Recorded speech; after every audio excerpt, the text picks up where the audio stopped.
Hi, it's Jamie. Welcome to my hive. I'm the Sewcial Bee, and today we are going to start sewing these cute social circle baskets. So whether you are making them for Easter, as I did these two, or any occasion, fill them with your goodies or keep them in your sewing room for your fabric and your odds and ends. Sure to make anybody on your list happy, happy, happy. Let's get sewing. Okay, so we have our fabric fused to the front with the fusible foam. Like I said, any brand will be fine. And then for our pattern, you don't need to print it twice. You can trace it.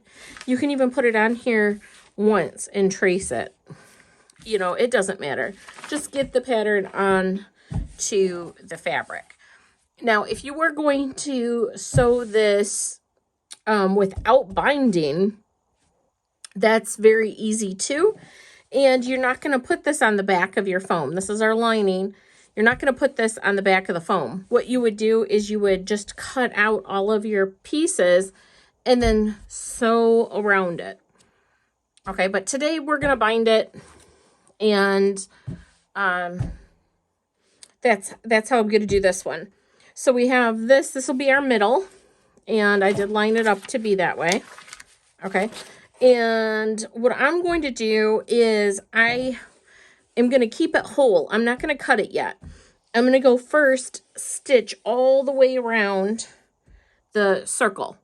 Okay, and then I'm going to follow that with some tight circles, and then we'll come back and we'll show you what's going to happen with the next step. So stitch around here, stitch around, and do some quilting. It could be free motion quilting. It could be like I'm going to do. I'm just going to follow and do circles around, but it doesn't matter. Okay, however you want to quilt it. And it's fused. So if you don't want to add extra quilting, that is up to you. But without the quilting, what I would do on the back is put a layer of fusible on the back then, if you're not going to quilt it. But quilting gives it a really nice, pretty finished look, and that's what we're going to do today. Okay, so the next step here, we've got our quilting, and again, we're going to be binding this one. So I cut it out very close to my first stitching line, which was our marked circle that I did with friction, and then I left a little bit here so you could see, because it probably shows up better. But yeah, so I have this cut out. There's our lining. It's quilted. I didn't go past this is the focal point, so I didn't go past this point with my quilting. You can kind of see it because it quilted really nice on that foam.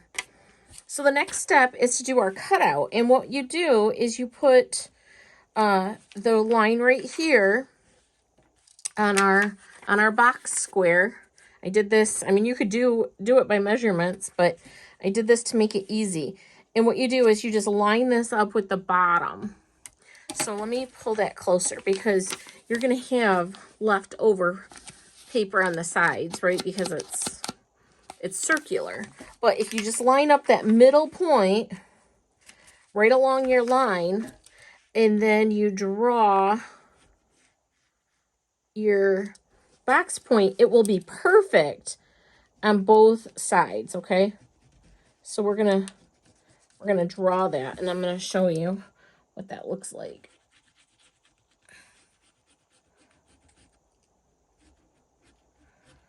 And I love these new Click friction pens. They go away with heat, although this is going to be covered, so you can use a regular pencil. But that's what it looks like. Let me pull that really close so you can see that. And I'm going to mark it on this side as well. And then we are going to take this to the machine, And we are going to stitch directly on the line we drew. Okay, so let me mark this side, and you go to the machine and you sew directly on the line that you drew for your box. Okay, so now we have that sewn, and I am just going to cut this out very close to the stitching mark, but not through it. Okay, we don't want to cut through it. And then when I was quilting, I ran a line of stitching down my middle. And what I want to do, because I want to make sure this folds with the foam, I want to draw a line from box to box, okay? So I'm going to draw a line right here with my friction pen, because again, this is heat disappearing. So you just stick your iron to it and it's not going to be permanent. And I'm going to go to the machine and I am going to stitch right here. Okay, so that'll give a really good base to our basket. So I'm going to stitch right there. All right, so now we have our boxes sewn and cut out. And we stitched along a line here. And what we are going to do is, bind the top of our baskets, okay? And just bind that your favorite way. What you can do bias, but because it's not connected and it's a very wide angle, you don't have to use bias. Mine is not cut in the bias. But what I'm going to do is I am going to sew on my binding. And what I like to do is sew it onto the front. Okay, I sew it onto, let me zoom in a little bit. I sew mine onto the front, and then I'm going to turn it over, and then I stitch in the ditch and catch the back. Some like to stitch it onto the back and then catch it to the front. Either way, there's no quilt police here. You do it the way that you like to do it. So I'm going to stitch mine on and then show you what that looks like. Okay, so I'm going to show you after I attached our binding. So I do my binding at 2.5 inches. But really, I do that to have extra. You can absolutely get away with 2.25 inches on something like this. But the 2.5 gives you plenty of extra. And if you want to make it just easy on yourself, do 2.5. I used the fabric that, so this was a fat quarter, and my lining, I got a 1/2 yard, so I could use the binding as well. But you can, you can have a different color. I think it'd be really cute to pick up a color in here and do your binding that way. But however you like it, it's your project. Okay, so let me show you how to do this. So I have this stitched on here, and I stitch it to the front piece, and I used a 1/4 inch seam allowance, and then I pressed it, and it naturally wants to like flop over. And then from the back, I use this. I use an Elmer's washable school glue, and I run it right along the seam. So I'm just going to do that all the way around. I'm not worried about my little hangovers on the edges yet. I'll take care of those in a little bit. Oh, I didn't get quite enough here in the middle. I like to start in the middle and work my way out. And what I do is I kind of line that folded edge with just underneath my stitch line. And this glue holds it down really well. that folded edge, I want it just by my stitch line. It's got to cover the stitch line or it won't, it will not catch it. So this is what I have at this point. And you can see that it's already, I mean, that glue is holding it. It's holding it right where I want it to be. And I can adjust it a little bit after I looked at the front. I can get a little bit closer to my stitching line, honestly. And that's really what I want. I want it to be a little closer. Okay, so I'm happy with that. I think that looks good. That looks good from the front or from the back, and it looks good from the front. So now I'm going to take this and I am going to press this seam, and that dries the glue and it's ready to stitch right then. So I stitched down the binding and we did the stitch in the ditch, and see how beautiful that looks from the back and the front. So when you're off a little bit, when you're folding it in, that shows on your front. But with my method, and it's really not my method because a lot of people do this, but with this method and you stitch on the front and you fold it to the back, when there's any kind of like here where you have a little bit of extra fold, that's not showing on the front of your project. Okay, so now what we're going to do is we're going to take this, and how you cut this off is put your scissors right against that stitched line from your boxy corner and nip that. Okay, and go ahead and do that on all 4 sides. Now, this is where the magic happens, and this is really cool. So what we do is, what we do on one side, we do on the other. So you want it to be, and get all your threads. We want it to be mirrored. So we're going to go, this is my back. And I'm going to fold this in, and you see how it matches perfectly right here? And then I'm going to fold this in. Except I'm going to do it from the,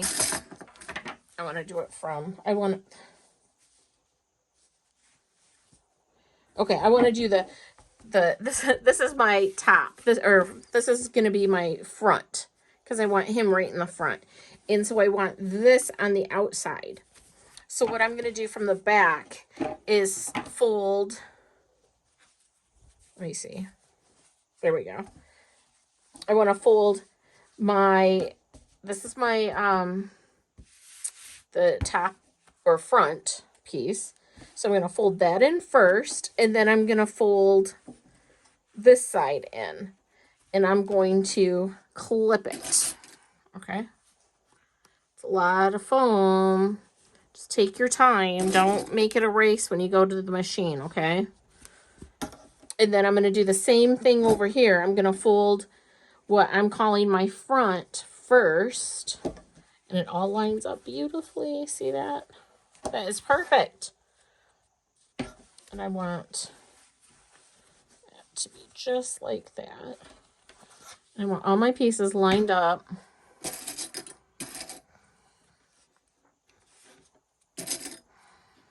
And then on this seam, I'm going to take a 3/8 inch seam allowance here, 3/8 inch, because I want this to be very secure. Okay, so let's go do that. And then we are going to bind it. And I think while I'm at the machine, I'm going to sew the 3/8 inch with my binding on at the same time. So this piece of binding that I used, and you can use whatever size you are comfortable with, from 1.5 to 1 3/4, because this is going to go over 2 layers of foam and 1, 2, 3, 4 layers of fabric.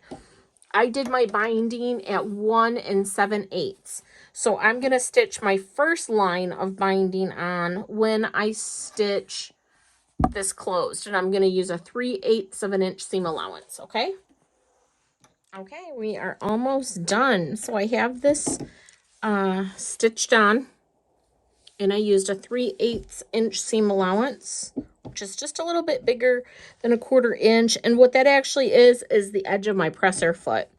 So now I trim these down, and I'm going to use my little fabulous glue stick again.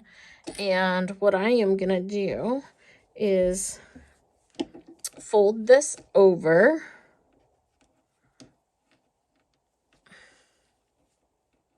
Okay, and I'm just going to hold this with a clip for a second while the glue dries.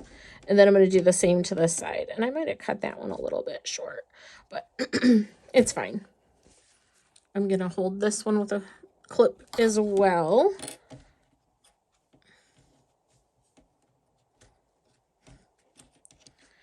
Just,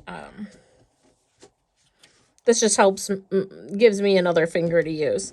So then what I'm going to do is I'm going to fold this up, and then I'm going to fold it again to meet the seam line.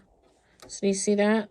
So I'm going to fold this up, and when you have, and that's about where I want it. So what I'm going to do is, I'm just showing you, and you can, it's easier to do than to show. So this is about where I want it. So I'm going to just finger press this a little bit right here. And then I'm going to throw a little bit of glue on there. Just enough that I can bring it up. And then I'm going to hold it right here. And then I'm going to use my clips, okay? Put a little bit of glue on this side.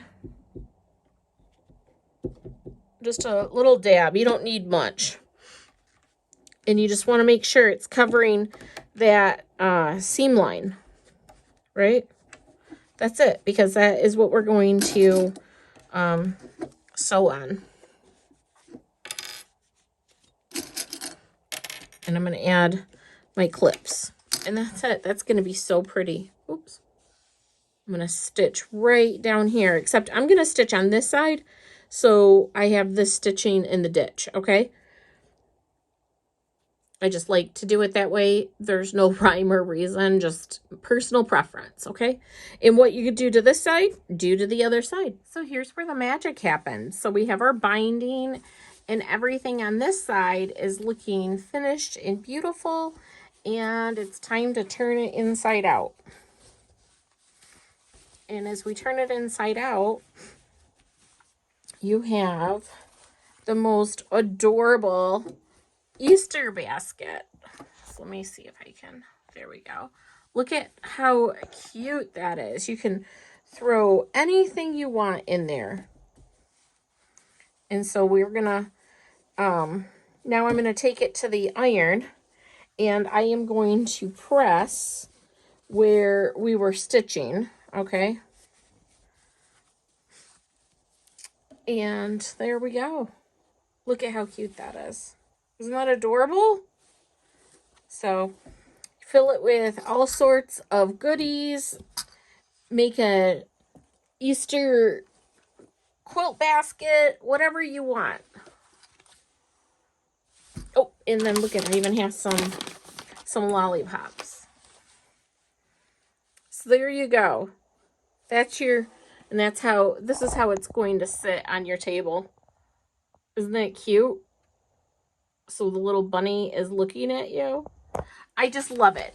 So you can make these easy peasy. Make one, make many. And you guys have a great day and happy sewing.